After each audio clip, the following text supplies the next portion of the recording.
नमस्कार, मैं डॉक्टर हेमंत शर्मा। आज आपको बताने जा रहा हूँ एनिस्मस या डिसिनर्जिक डेफिकेशन। ये क्या होता है, इसके सिम्टम्स क्या है, इसके कारण क्या है, रिस्क फैक्टर क्या है, इसको कैसे डायग्नोस करें, कैसे इसको क्योर करें, सब चीजें हम इस वीडियो के माध्यम से समझेंगे। एनिस्मस मतलब होता है functional problem of anal muscles. जो मसल्स होती है लैट्रिन के रास्ते की, उसमें फंक्शनल दिक्कत होना। इसमें क्या होता है कि जो एनल स्फिंक्टर और पेल्विक फ्लोर मसल्स है वो रिलैक्स नहीं हो पाती है, और वाइस वर्सा हम देखें तो कॉन्ट्रैक्ट भी ढंग से नहीं कर पाती है, जिसकी वजह से स्टूल पास नहीं हो पाता है। ठीक है, तो ये हो गया। अब इसमें क्या होता है कि जो पहले हम ये समझते हैं स्टूल पास करने का फेनोमिना, जो आपका बॉडी है उसमें एक्सटर्नल और इंटरनल स्फिंक्टर्स होते हैं। जब आपको स्टूल रेक्टम में फुल होता है तो आपके इंटरनल स्फिंक्टर ओपन होते हैं और एक्सटर्नल स्फिंक्टर आपके खुद के कंट्रोल में होते हैं। जब आप सीट पे बैठते हैं, टॉयलेट सीट पे, तो एक्सटर्नल स्फिंक्टर रिलैक्स होता है और स्टूल पास होता है। पर इसमें क्या होता है, ये जो एक्सटर्नल स्फिंक्टर है इसका ही कोऑर्डिनेशन गलत हो जाता है, एक्सटर्नल वर्सेस इंटरनल स्फिंक्टर्स, और मसल्स का कोऑर्डिनेशन ढंग से नहीं होता है।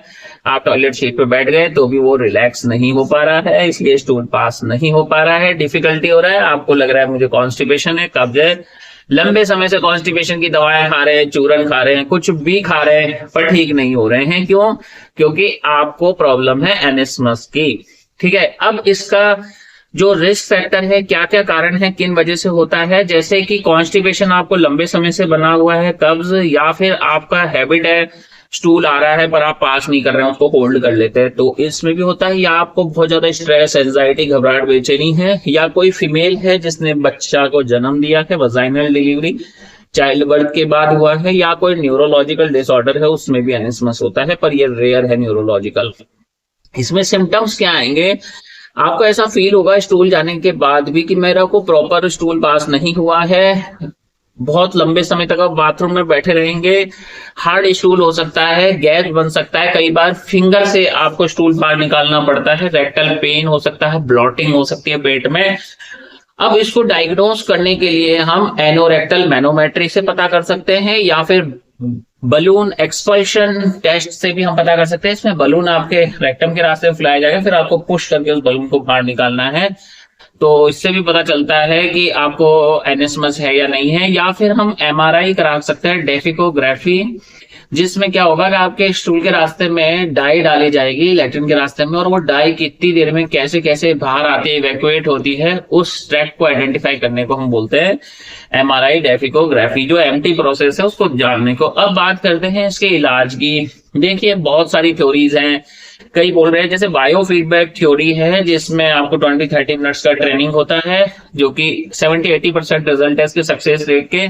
उसके अलावा आप कीजेंस एक्सरसाइज करें, जो कि आपके एनल मसल, रेक्टल मसल्स को इंप्रूव करता है।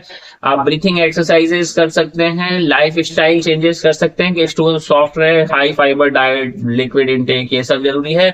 उसके अलावा न्यूट्रिशंस भी बहुत एक इंपॉर्टेंट रोल प्ले करते हैं, जिसके बारे में कोई ध्यान नहीं देता है। ठीक है, तो न्यूट्रिशन आपको टोन लाने में मदद करेंगे। उसके अलावा कुछ स्पेशल ड्रग्स भी हम इसमें यूज कर सकते हैं, क्योंकि बहुत सारी दवाइयों का यूज बहुत अदर जगह भी होता है, तो इसको हम क्योर कर सकते हैं, ये क्योरेबल है।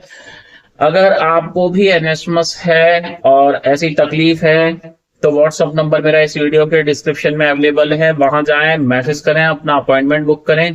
वीडियो अच्छा लगता है लाइक कर दें, चैनल पे नए हैं सब्सक्राइब करना ना भूलें। धन्यवाद, थैंक यू।